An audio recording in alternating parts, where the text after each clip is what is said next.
Let me start by Yashwant Deshmukh. Mr. Deshmukh, thank you very much for coming all the way to our studios. It's your first time, so thank you very much, your debut as it were. Can I start by asking you, look at the pictures we are getting in from Maharashtra, in fact from Mumbai. So you have two show of strengths from the opposing warring sides. What is the optics according to you when you look at the screen?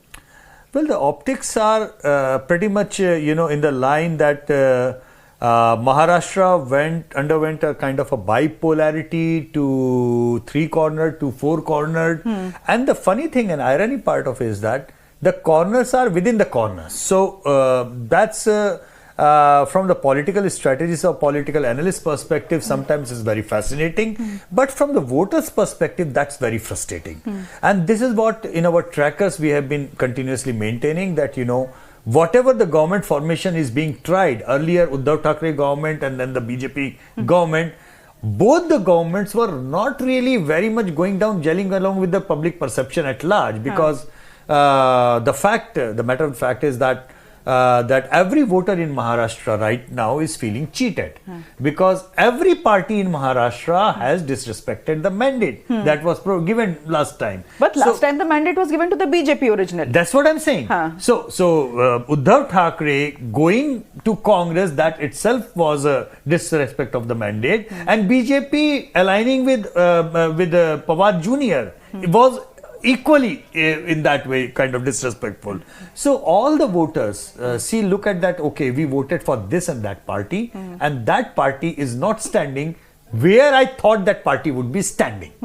So obviously that was supposed to take a toll, and that taking the toll is in terms of turnout, because you have seen that Maharashtra turnout has dropped quite significantly, and that has largely to do with the fact that people felt cheated.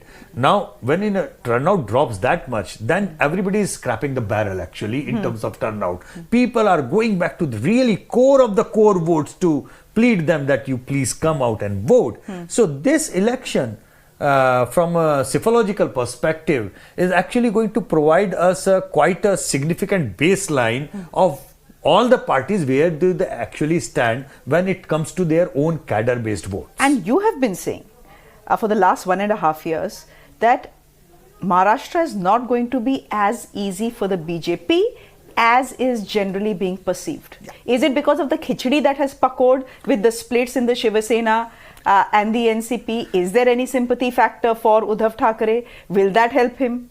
Well, certainly yes, and that's in our tracker with the MOTN and otherwise we have been saying, and every time we came out with the numbers that okay, it's not looking good for the NDA in Maharashtra at this point of time. Every time there was some khalbali, something, they did something extra, that okay, let's do this, let's do that. But the thing is that basically I believe that Devendra Fadnavis going in the wee early morning hours or way past midnight with Ajit Pawar to take the shapath in a very, very weird way.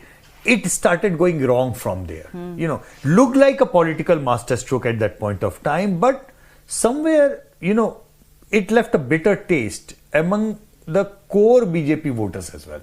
So there is a contradiction of sort right now. I still cannot understand and cannot see how a core Shiv Sainik who sympathizes with Uddhav Thackeray, but will he or she come out and vote for a Congress candidate in order to defeat Narendra Modi? Huge contradiction. Similarly, a core BJP voter, he or she will go out and vote for an Ajit Pawar candidate. Core, it's a kind of contradiction which, the core voter would say, yaar, zahar de do, खा लूंगा, but इसको vote करने को मत बोलो. Because we don't realize that, you see, all these things, permutation, combination, when they are plastered from the top, they don't realize that the politics is always local. At the grassroots level equations, at each and every booth, every village, the taluka, that level, where people take the sides is the businesses that are local businesses they are involved, local caste arithmetic that is involved, and then you nurture somebody, all along the days that, okay, you will be our face, and then you kind of do a tie-up on the top, and all of a sudden I feel like, now I have to campaign for the person for whom I have been campaigning against for the last 2 decades, and my political identity is based on a position of this guy. Correct. And you are asking me now to vote for him and campaign for him. So that is not going down well. So